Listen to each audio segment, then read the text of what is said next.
It's been a while. I was so looking forward to running into everybody after that. So it's so good to see that you got an album out with Mike. We're all back in the saddle, so it's good, man.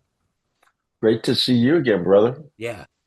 So the album's wonderful, man. Absolutely Thank you. wonderful. So um so before we get into it, now that we're officially, I guess technically out of the pandemic, so to speak, how did you make it through and how did it influence this album and what you're doing with your life now? Well, like everybody, I was massively affected by it.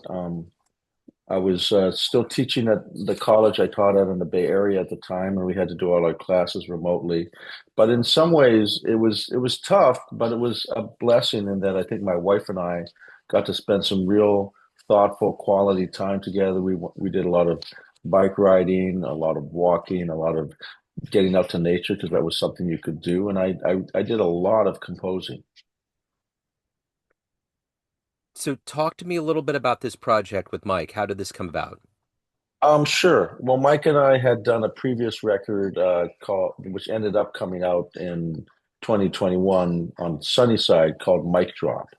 And it was a record that we recorded after a number of gigs in the Bay Area.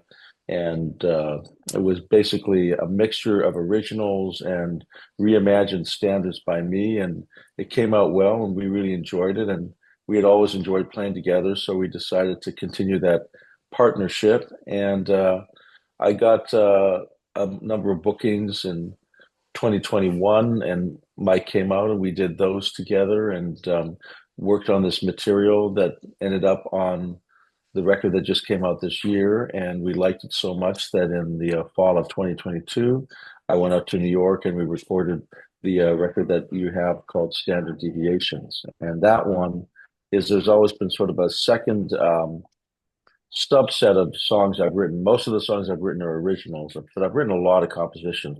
I can't say precisely how many, but somewhere around 2000. And maybe about a little less than a tenth of them have been my reimaginings, complete recastings of jazz and pop standards, where my methodology is to continue to use the original melody so it's completely recognizable, but everything else is fair game. Everything from meter to form to feel to obviously harmony to structure, et cetera, et cetera. So it's fun in that you can give the listener, they go, oh, wait a second, that's Green Dolphin Street. But wow, that's pretty interesting what they did with it. So that was that. Mike really enjoyed playing on them, and so we decided to record it, and the result is what you are playing for your listeners.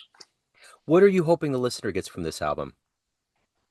Um, I think that's a good question. I hope that the listener, number one, enjoys it. That's the first and foremost thing.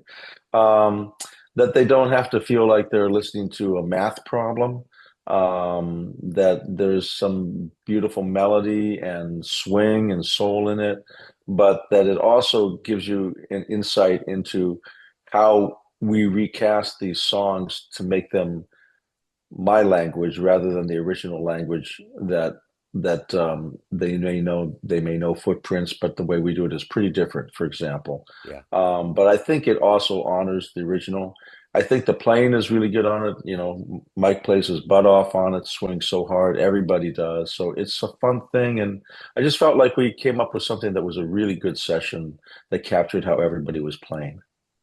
Mike's coming to Kansas City this weekend with the Headhunters, Right. and he glowed about the album, and I've already played it on the show. So, what are you guys going to do to play? Are you guys going to play any of this together?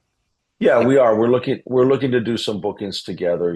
It's a situation where we need to find the right time and place where we can both be available and make that happen. But we definitely want to do some of this material, continue to do it, and we already discussed some ideas for perhaps another recording that would be a complete departure from this approach. I love it. So, if Yeah. anybody wants to get a copy of the album, where's the best place to go? Um, Self-servantly for me, my website, but you can also hear it on all the regular streaming services. You can buy it from Sunnyside on Bandcamp, and it's available a lot of different places, both Okay. as a physical CD and as streaming. and I will put links in the show notes. Mike, it's so great to catch up with you. So great to see you. Thank you so much for the music, and hopefully we'll catch up down the line, man. Thank you, man. So appreciated. You keep doing what you're doing. What you're doing is invaluable. Thank you. I appreciate it. Jazz fans, Joe Domino of Neon Jazz here. Proud to let you know about the triumphant return of the Kansas City Blues and Jazz Festival to Legends Field at the home of the KC Monarchs with a stellar lineup. Grammy-winning Stanley Clark, Carl Denson's Tiny Universe, jazz master Bill Frisell, and KC luminaries Jackie Myers and Brody Buster. Tickets and more for this electrifying two-day event is found at monarchsbaseball.com, then click on special events. This October 3rd and 4th, join us as we bring magic and music back to Kansas City.